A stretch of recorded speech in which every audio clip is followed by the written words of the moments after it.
ბიჭი, დიდი მადლობა მინდა გითხრათ წინა. ისმის. დიდი მადლობა მინდა გითხრათ წინა სასამართლოზე რა გადაწყვეტილებების მიერ ამასთან დაკავშირებით.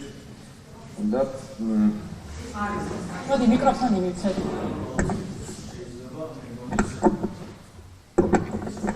ისმის. ხო, მადლობა მინდა გითხრათ იმასთან დაკავშირებით რა გადაწყვეტილებების მიიღეთ წინა სასამართლოზე. და ასევე პირველად მაგ შეგრძნება 5 თვის განმავლობაში როცა ვლაპარაკობთ, რომ მოსამართლე გვისმენდეს და ამაზეც მინდა რომ ყურადღება გავამახვილო და მადლობა გითხრათ. ეხლა რაც შეეხება უშუალოდ ჩვენ საქმეს, მე მგონი ძალიან ამომწურავად ვლაპარაკებ ადვოკატებმა და ბევრს არ ვლაპარაკებ მე. ისე თქმა შეიძლება. მე შემიძლია ვილაპარაკო პროტესტის მოტივაციაზე, იმ ფორმებზე, როგორც უყურებს ზოგადად პროტესტი, როგორ შეფორმებში შეიძლება რომ გამოიხატებოდეს და როდის დაიწყო ეს პროტესტი.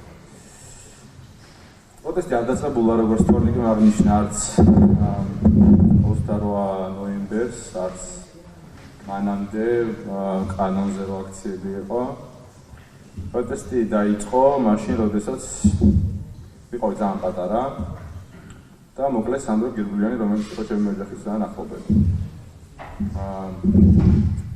და მე ვხედავდი იმ პერიოდში, როგორ იბრძოდნენ ჩემი ოჯახის წევრები, ერთის მხრივ, მაგრამ მეორეს მხრივ ხედავდი იმ შიშს, რა შიშიც იმ დროს არსებობდა.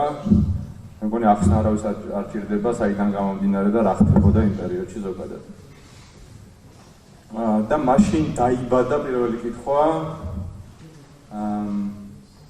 რატო შეიძლება ადამიანის აზრის გამოხატვა შეიძლებოდეს რაღაცა საშიშროების მომტანია, რატო შეიძლება ადამიანმა იხსნოს საშიშროება, როცა უნდა აზრის დაფიქსირება და ამ ყველაფერს ვერ აკეთებს, იმიტომ რომ ალბათ ყველას გვახსოვს, რომ არც თუ ისე დიდი პროტესტი იყო ისეთ ამბებზე, რაზეც უნდა აუცილებლად უნდა ყოფილიყო ისეთი პროტესტი, როგორიც მაგალითად დღეს არის.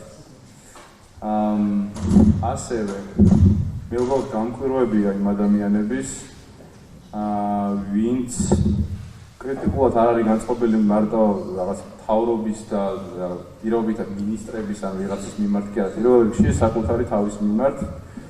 იმიტომ რომ სხვა შემთხვევაში თუ კრიტიკული არ ხარ პირველ რიგში შენი თავის მიმართ, ეს არის კონფორმიზმი და მეტი არაფერი. ფილად რო ვთქვა, კიდე შეიძლება სხვა რაღაცების აღნიშნოს და თქმაც, მაგრამ ამ სიტყვას გამოვიყენებ.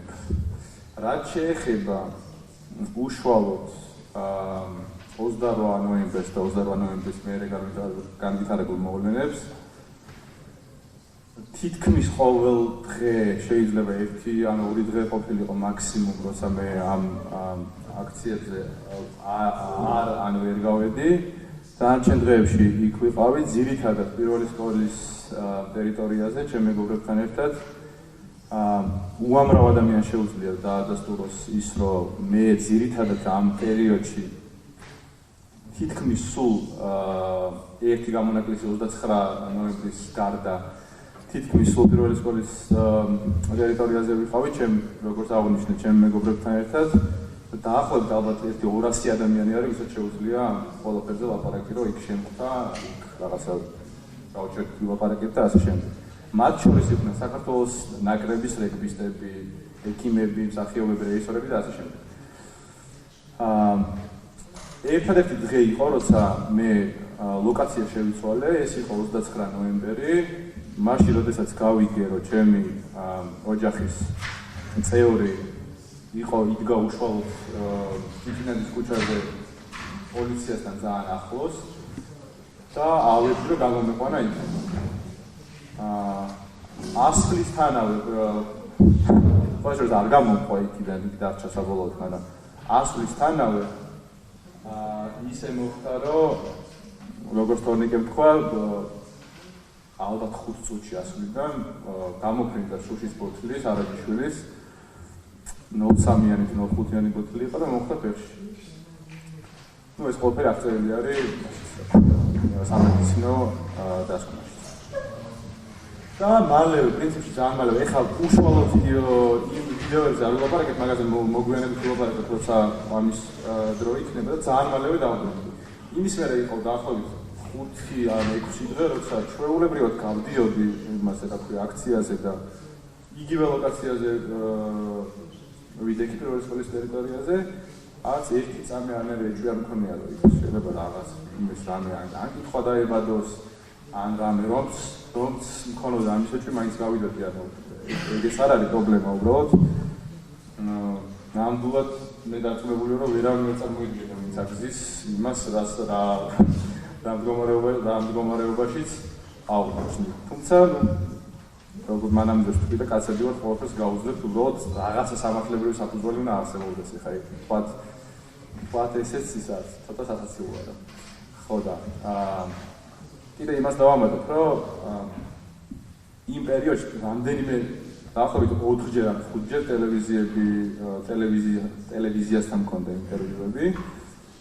ყველგან ხას უსვამდი, რომ ეს ის პროტესტია, სადაც ჩვენი პროტესტი უნდა გამოვხატოთ მშვიდობიანად, სხვადასხვა მშვიდობიანი პროტესტის საშუალებებით, მათ შორის 5 დეკემბერს, როცა მე სახლში შემოვიდნენ, არ შემოვიდნენ, 1 საათი ადრე მქონდა ერთ-ერთ ტელევიზიასთან ინტერვიუ, სადაც კაფიოდ გაუსვი ხაზი, რომ მეთქი პროტესტი აუცილებლად უნდა იყოს მშვიდობიანი. ხო, ალბათ სულ ეს არის და არ ვიცი, პროკურატურის მრავლდებაზე რა უნდა ვთქვა, არ ვიცი, მართლა გაუგებარია, ეს მხრივ მეორე მხრივ სასაცილოა და მესამე მხრივ არ ვიცი, დეილ კუპერი რომ მოიყვანო Twin-Peaks-დან და ქვესნობიერის გამოძიება რომ დაიწყოს, მაინც ვერ იპოვის იმას, რასაც გვედავდიან. ამიტომ კიდევ ერთხელ დიდი მადლობა თქვენ წინასასამართლოს გადაწყვეტილებებისთვის და ხო, დამთავრდა. ხალხს ცხოვრობს უბრალოდ